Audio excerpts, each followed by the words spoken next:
So good morning. Meron po tayong charity ngayong araw. So pupunta po tayo dun sa Barangay Dakap Norte, Bani, Pangasinan. So guys, kita-kits and ride safe everyone. Ride safe everyone. And guys,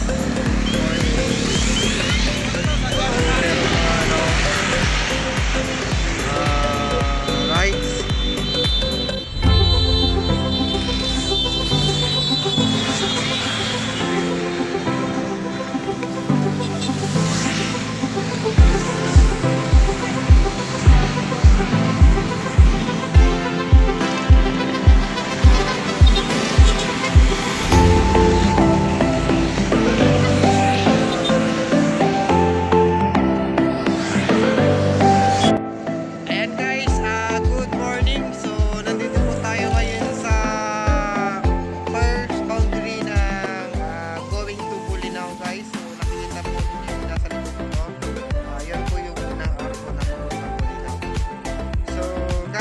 Bali, papunta na po tayo ngayon sa charity natin ngayong araw. Doon po sa Barangay Dakap Norte, Bani, Pangasinan. A few moments later.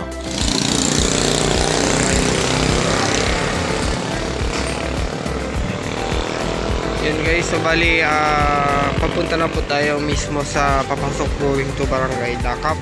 So ito yung crossing dito po sa may chip. So pag dyan sa diretso guys, way to going to Sigsag Bani, and then dito sa kabila guys ay way to papuntang Bulinaw. So tara guys, at punta na tayo sa ating venue. Let's go guys.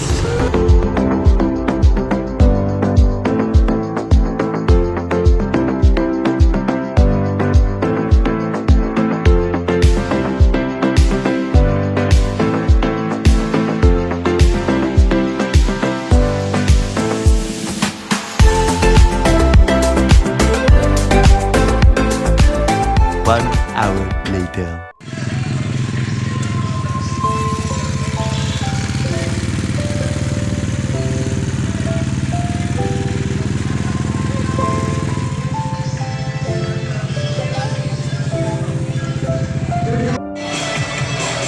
And guys, good morning. So bali, kukunin na po natin yung ating certificate. So nasa likod ko na po yung certificate guys.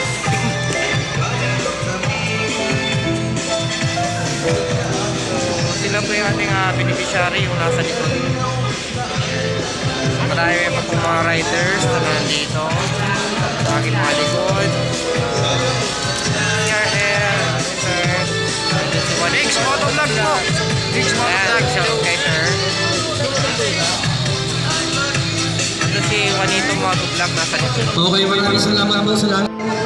Kahit sa kunting talaga po at maraming bagay na po yun sa tutulungan po natin.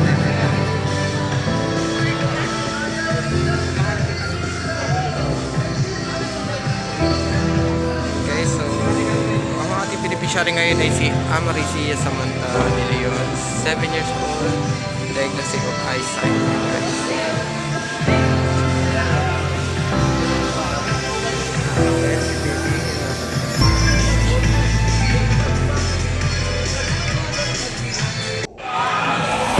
And guys, tapos na po yung ating charity ngayong araw dito po sa Dakap Norte, Bani, Pangasinan. So tayo po ay uwi na kasi meron pa po tayo gagawin sa bahay. Ayan guys, so nakuha ko na po yung aking certificate. So maraming salamat po sa pag-imbita. Truck Driver Philippines Riders Club. So maraming salamat po. And then sa co-host na sa mga Ilocano Riders Club, ako, Guardian, at